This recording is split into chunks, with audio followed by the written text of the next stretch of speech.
Assalamu alaikum dear students. I hope you all are fine. This is Saif Ahmed, your physics instructor and I welcome you all to my YouTube channel Fikra. So students, आज हम start कर रहे हैं अपना brand new chapter thermal physics. और याद रहे students कि जब तक आप साइंस और इंजीनियरिंग से कनेक्टेड हैं, ये जो चैप्टर है थर्मल फिजिक्स ये आपकी जान नहीं छोड़ेगा। चाहे आप इलेक्ट्रिकल इंजीनियर बने तब भी थर्मल आपके साथ साथ जाएगी, चाहे आप मैकेनिकल इंजीनियर और मटेरियल इंजीनियर बने तब भी थर्मल आपके साथ साथ जाएगी। इसके अलावा आप और बहुत से कोर्सेज उठाएं, चाहे आप केमिस्ट्री चाहे आप फिजिक्स उठाएं, तो थर्मल कहीं ना कहीं से आपके करियर में आ जाएगी। इसको आपने खास तौर पर इस चैप्टर को आपने बड़े अच्छे तरीके से ग्रिप करना है, इसका कॉन्सेप्ट बड़े अच्छे तरीके से समझना है।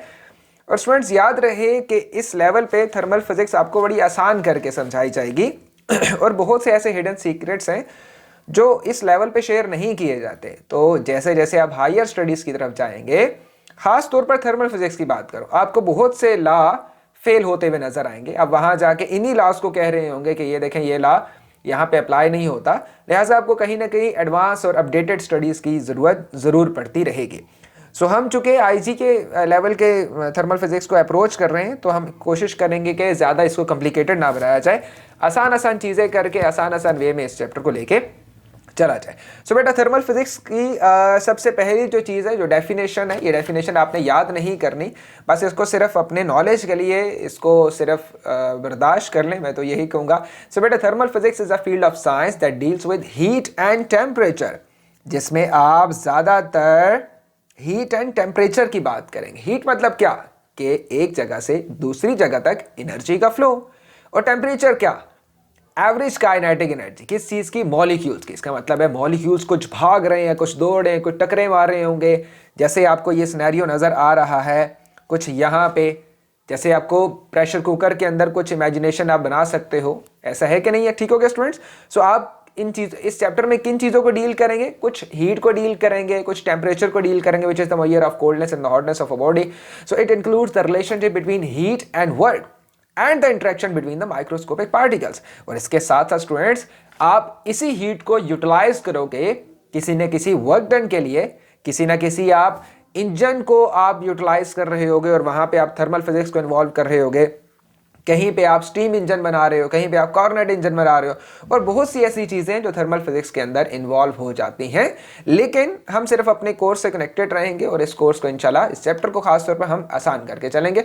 बेटा आपको ज़्यादातर हीट को इन्वॉल्व होते हुए आप देखेंगे इस चैप्टर थर्मल फिजिक्स से। आइए बेटा स्टार्ट करते हैं अपने फर्स्ट टॉपिक से, जो कि आपके सिलेबस के अंदर इंक्लूडेड है। ये डेफिनेशन इंक्लूडेड नहीं, बस इसका आपको आप इंफॉर्मेशन के तौर पर याद कर लें।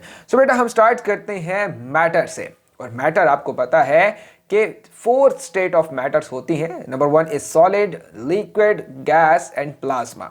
लेकिन अगेन हम यहाँ पे सिर्फ 3 स्टडी करेंगे, प्लाज्मा आपके सिलेबस में इंक्लूडेड नहीं है। सबसे पहले समझते हैं कि मैटर होता क्या है स्टूडेंट्स। अगर आप अपने आसपास सराउंडिंग में देखिए तो आपको तो हर चीज़ मैटर नज़र आएगी। कुछ चीज़ें आपको स्पेसिफिक शेप की नज़र आएंगी, कुछ चीज़ें आपको फ्लो होते हुए नज़र आएंगी, और कुछ चीज़ें आपको नज़र नहीं आएंगी लेकिन महसूस होंगी, जैसे ऑक्सीजन है, जैसे एयर है। और कहीं पे अगर ये चीज़ें ना हो तो आपके लिए सांस लेना भी मुश्किल हो जाता है। और डिफरेंट तरह की गैस है, जिस तरह आप अपने किचन में नेचुरल गैस यूज़ कर रहे हो, तो और गाड़ियों में आप सीएनजी यूज़ कर रहे हैं, तो आपको इस किस्म की कुछ चीज़ें भी नज़र आएंगी अपने सराउंडिंग में। इसका मतलब है स्टूडेंट्स कि सॉलिड की अगर हम बात करें या कुछ ऐसी चीज़ों की बात करें जिन्होंने जो प्रॉपर शेप की हैं, जिन्होंने प्रॉपर कोई ना कोई स्पेस कवर की हुई है। तो आपके सामने लेट्स सपोज कीजिए टेबल पड़ा है, कोई बुक पड़ी है जिन्होंने प्रॉपर कोई स्पेस कवर की हुई है। लेकिन अगर आप स्टूडेंट इसको कंपेयर करें एक लिक्विड के साथ, तो आप देखेंगे कि लिक्विड की कोई खास शेप नहीं है लेकिन स्पेस तो उसने भी कवर की हुई है। इसके साथ ही अगर आप देखेंगे, लेट्स सपोज कीजिए आपके किचन में एक गैस का सिलेंडर पड़ा है, जैसे ये फायर एक्सटिंग्विशर होता है जिसमें उसमें कंप्रेस गैस को फिल किया जाता है, और बहुत सी ऐसी गैसेस है, सीएनजी आपकी गाड़ियों के में कुछ सिलेंडर्स ऐसे लगे होते हैं। तो अगर आप उसको ओपन करके देखें तो आपको नज़र नहीं आएगा, लेकिन फिर भी उसने कुछ स्पेस को कवर किया हुआ है स्टूडेंट्स। इसका मतलब हुआ कि anything that have some mass or volume and occupies some space is called matter. Okay हो गया बेटा, ये मैटर की डेफिनेशन आप 6-7 क्लास से जानते होंगे। Everything is matter. Matter is made up of atoms and molecules. So बेटा जिस तरह आपके सामने एक स्कूल है या एक कोई आपका होम है, तो ये जो इसकी वॉल्स हैं ये किससे मिलके बनी हुई हैं? ब्रिक से। ऐसा ही है, एक ब्रिक दूसरे ब्रिक से कनेक्शन बनाती है, बॉन्ड बनाती है, सीमेंट बीच में लगता है, अट्रैक्शन होती है, वहां पे एडहेशन भी होती है। ठीक हो गया, आप कोई भी वर्ड यूज कर सकते हो। तो उसकी वजह से पूरी की पूरी हमें वॉल नजर आती है कंस्ट्रक्ट होते हुए। All clear? इसी तरह स्टूडेंट जो आपके पास आसपास जो मटेरियल्स हैं, चाहे वो सॉलिड्स हो गए, लिक्विड्स हो गए, गैसेस हो गए, ये सारे के सारे जो मैटर की टाइप्स हैं स्टूडेंट्स, ये एटम से मिलके बनी हुई हैं। So atom is the most fundamental particle for the matter. Easy हो गया? अब जरा डेफिनेशन इसकी देखिए, ओ सॉरी, एटम का इंफॉर्मेशन चेक कीजिए। Atom is the smallest particle of an element. Atom को हम सबसे स्मॉलेस्ट कहते हैं, लेकिन स्टूडेंट्स ठहरिए, हमें तो पता है इलेक्ट्रॉन, प्रोटॉन, न्यूट्रॉन और जो और सब एटॉमिक पार्टिकल्स है वो तो एटम से भी और छोटे हैं, बिल्कुल छोटे हैं, लेकिन that can stay independently and retain its identity. ये लाइन स्टूडेंट असल में इंपॉर्टेंट है कि मैटर, एक एटम सबसे स्मॉलेस्ट, वो सबसे स्मॉलेस्ट पार्टिकल है जो कि अकेला रह सकता है और अपनी आइडेंटिटी को मेंटेन कर सकता है। अगर इसके बरक्स आप प्रोटॉन को ऐसे हवा में इंडिपेंडेंटली नहीं छोड़ सकते, वो कहीं ना कहीं किसी न किसी आयंस के साथ मिल जाएगा। इसी तरह प्रोटॉन को तो खैर छोड़ भी नहीं सकते, आप इलेक्ट्रॉन को भी ऐसे आप अगर हवा में छोड़ दें तो बेसिकली वो आयंस के साथ फॉर्मेशन होकर किसी एटम को न्यूट्रल कर देगा। वो इंडिपेंडेंट नहीं रह सकते स्टूडेंट्स अंडर नॉर्मल कंडीशन में, जैसे एटम रह सकते हैं। आई होप सो अब ये पॉइंट क्लियर हो गया होगा। सो ये पॉइंट बड़ा इंपॉर्टेंट है, ठीक है। Typical size of atom is 1 nanometre, that's mean 1 × 10⁹. So बेटा आपको पता है, ये सारी केमिस्ट्री आप मुझसे बेहतर जानते होगे कि जिसमें एटम्स जो है वो बॉन्ड बनाते हैं। कुछ बॉन्ड जो है वो आयनिक बॉन्ड के होते हैं जिसमें इलेक्ट्रॉन की शेयरिंग होती है। कुछ बॉन्ड कोवेलेंट बॉन्ड होते हैं जिनमें जिनमें इलेक्ट्रॉन्स की शेयरिंग होती है। ठीक हो गया बेटा?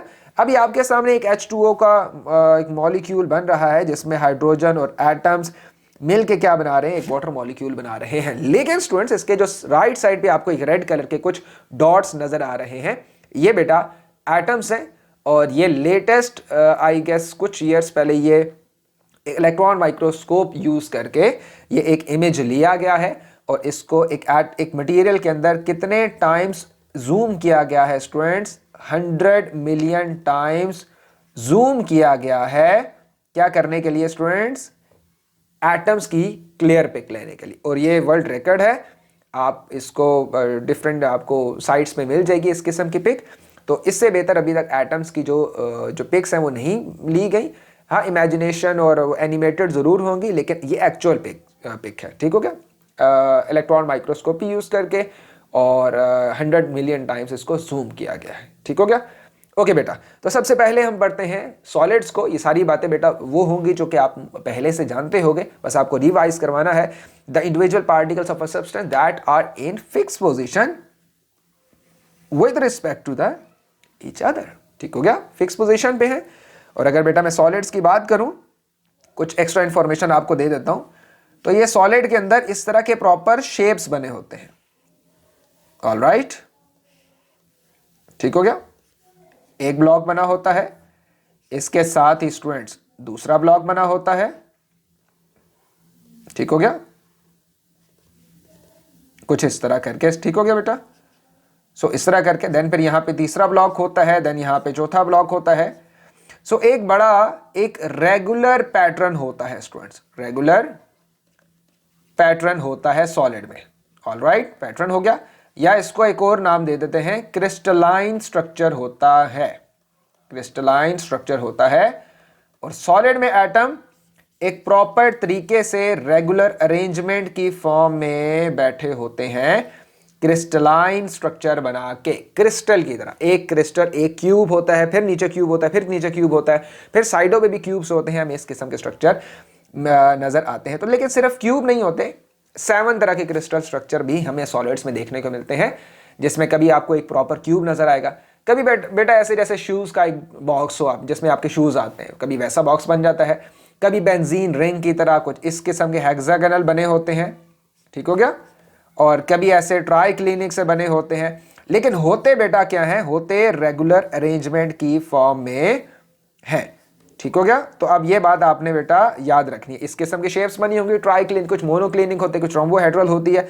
तो ये चीजें आपको याद नहीं करनी, बस आपके सिर्फ इंटरेस्ट के लिए बता रहा हूं कि सॉलिड्स में जो एटम्स होते हैं वो बड़ी ही प्रॉपर शेप के साथ बैठे होते हैं, तभी उनकी कोई ना कोई स्पेसिफिक शेप बन जाती है। ठीक हो गया, with respect to the each other. So the next point is बेटा, as a result solid have definite shape and volume. अगर एटम्स की फिक्स पोजीशन होगी तो आपको डेफिनेट शेप और वॉल्यूम बेटा जरूर मिलेगा। The next point is when the solid is heated the distance between the atom increases. अब बेटा ऐसे ही समझो, ये एटम है, एक दूसरे से बॉन्डिंग बना के बैठे हैं। अगर आप मुझे बताइए ना, एक पर्सन इस आर्म को यहां पकड़ के बैक साइड खींचता है और एक पर्सन इस आर्म को पकड़ के यहां से बैक साइड खींचता है, तो क्या होगा? ये जो बॉन्ड साइड दरमियान में मेरे हैंड्स का है स्टूडेंट्स, ये क्या होना शुरू हो जाएगा? वीक होना शुरू हो जाएगा और एटम्स या ये दोनों हैंड्स है ये एक दूसरे से दूर जाने लगेंगे। कुछ यही फिनोमेना होता है स्टूडेंट्स जब आप सॉलिड को मेल्ट करते हो या हीट देते हो। उससे होता क्या है? एटम्स के दरमियान जो स्पेस है स्टूडेंट्स वो इंक्रीज होना शुरू हो जाता है। वही एटम जो बड़े क्लोजली पैक थे, जैसे आप इमेजिन कर लो वॉल है, ब्रिक्स एक दूसरे से क्लोजली पैक है, ऊपर नीचे बिल्कुल कोई स्पेस होती नहीं है। सॉलिड्स में थोड़ी बहुत स्पेस मिल जाती है माइक्रोस्कोपिकली, अभी ये सिर्फ समझाने के लिए बात करो। ठीक हो गया। लेकिन जैसे ही आप हीट देते हो तो ये जो एटम्स हैं ये एक दूसरे से दूर चले जाते हैं और वही सॉलिड आपको मेल्ट होता हुआ नजर आता है और लिक्विड में कन्वर्ट हो जाता है। इसकी बेहतरीन एग्जांपल ये है स्टूडेंट्स, कभी आप प्लास्टिक को अगर आप हीट करें तो आपको बड़े आसानी तरीके से वो आप कम हीट पे भी वो आपको लिक्विड में कन्वर्ट होता हुआ नजर आ जाता है। ठीक है बेटा। Okay, the next point is जिसमें आपको एनिमेशन दिखाई जा रही है बेटा। तो ये तो मेल्टिंग हो रही है आइस की, ये तो आपको पहले से मालूम है। यहां देखिए बेटा, ये इस एनिमेशन में देखिए, एनिमेशन बड़ी इंपॉर्टेंट है आपके कॉन्सेप्ट मेकिंग के लिए। आप देख रहे हो कि इसमें आपको क्या नजर आ रहा है? आपको बेटा नजर आ रहा है कुछ एटम्स जो कि क्लोजली पैक्ड हैं। नंबर 1 कंडीशन क्लियर हो गया। नंबर 2 जो आपने ऑब्जर्वेशन इस पे से नोट करनी है बेटा, ये सारे के सारे क्या कर रहे हैं? हल्के हल्के हल्के हल्के वाइब्रेशनल मोशन कर रहे हैं। कौन सी मोशन स्टूडेंट्स? वाइब्रेशनल मोशन कर रहे हैं रूम टेम्परेचर। इसका मतलब है आपके सामने कोई टेबल है या कोई प्लास्टिक या कोई सॉलिड की चीज है बेटा, तो माइक्रोस्कोपी के लिए अगर देखोगे तो उसके एटम्स हल्के हल्के हल्के हल्के वाइब्रेट कर रहे हैं हर डायरेक्शन में। इजी हो गया। अगर मैं उसी सॉलिड को हीट दूंगा तो ये जो वाइब्रेशनल मोशन है इसका एम्पलीट्यूड बढ़ जाएगा और ये लार्ज एरिया ऑफ एम्पलीट्यूड से वाइब्रेट करना शुरू कर देंगे। लेकिन अगर इसी मटेरियल को मैं टेम्परेचर इसका लो डाउन करूंगा, कूल डाउन करूंगा, काफी रेफ्रिजरेटर में रख दूंगा, तो हो सकता है इसकी movement as compare to this scenario जो कि आपके सामने काफी थोड़ा सा तेज से वाइब्रेट कर रहे हैं, थोड़ा सी स्लो हो जाए। इसी हो गया। अब फौरन आपके माइंड में क्वेश्चन आएगा कि क्या सर हम इसकी मूवमेंट को सीज भी कर सकते हैं? बिल्कुल रोक दें, बिल्कुल हम ट्राई कर सकते हैं। तो इसी लेक्चर को हम आगे बढ़ाते हैं। एक एब्सोल्यूट जीरो में टॉपिक पढ़ाऊंगा, एक आर्टिकल पढ़ाऊंगा, वहां पे आपने ये कॉन्सेप्ट अच्छी तरह समझ लेना है। जी बेटा, तो सॉलिड में हमने सबसे पहली चीज क्या पढ़ी? In solid the particles are close together, close होते हैं। इनके दरमियान कौन सी फोर्सेस होती हैं? कुछ अट्रैक्टिव फोर्सेस होते हैं, कुछ रिपल्सिव फोर्सेस होती हैं। अट्रैक्टिव फोर्सेस कहां से आएंगी? एक एटम का न्यूक्लियस दूसरे एटम के इलेक्ट्रॉन को क्या कर रहा है? अट्रैक्ट कर रहा है। और रिपल्सिव फोर्सेस कहां आएंगी? एक एटम के इलेक्ट्रॉन दूसरे एटम के इलेक्ट्रॉन को रिपेल कर रहे हैं just because of the having same charges और सिमिलर चार्जेस। क्लियर हो गया बेटा? अट्रैक्शन रिपल्जन की आई होप सो समझ आ गई होगी। ठीक है। एक एटम का न्यूक्लियस पॉजिटिव चार्ज है ना उसके ऊपर, न्यूक्लियस पे, वो दूसरे के इलेक्ट्रॉन को पकड़ के बैठा है, दूर जाने नहीं दे रहा। इसको अट्रैक्टिव फोर्स कह रहे हैं just because of the opposite sign. Repulsive forces electron electron के दरमियान रिपल्सिव फोर्सेस हो गए। Also, each particle vibrate at a fixed position. So particles in solid can be arranged regular repeating pattern, crystalline. ये बेटा मैंने आपको समझा दी सारी बात। और कुछ इस तरह की चीज मैंने आपको ये भी समझा रहा हूँ कि बेसिकली जब भी आप किसी सॉलिड के ऊपर कोई फोर्स अप्लाई करते हैं तो वो मटेरियल परमानेंट डिफॉर्म नहीं होता, मटेरियल अपनी प्रीवियस पोजीशन को रीगेन कर लेता है।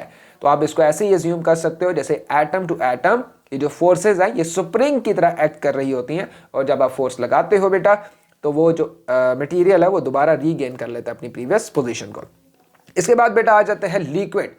लिक्विड में सबसे बड़ा इशू ये है कि इसका कोई ना कोई वॉल्यूम तो है, कोई ना कोई स्पेस तो कवर कर रहा है बेटा, डेंसिटी भी है, लेकिन इसकी कोई खास शेप नहीं है। इस शेप ना होने की खास रीजन बेटा ये है कि सॉलिड्स में तो एटम बड़े क्लोज क्लोज होते हैं और रेगुलर पैटर्न से होते हैं। यहां पे जो एटम्स होते हैं बेटा ये एक खास पैटर्न से नहीं होते, इनके दरमियान स्पेसिंग ज्यादा होती है। अट्रैक्टिव और रिपल्सिव फोर्सेस, अट्रैक्टिव फोर्सेस खास तौर पर यहां पे वीक होती हैं as compare to the solid. तो जो एटम्स होते हैं स्टूडेंट्स वो एक दूसरे के ऊपर स्लाइड कर सकते हैं, मूव कर सकते हैं, एक जगह से दूसरी जगह पे फ्लो कर सकते हैं। ऑलराइट, क्योंकि वो फिक्स पोजीशन पे नहीं है तो आप इजीली लिक्विड को पोर कर सकते हो।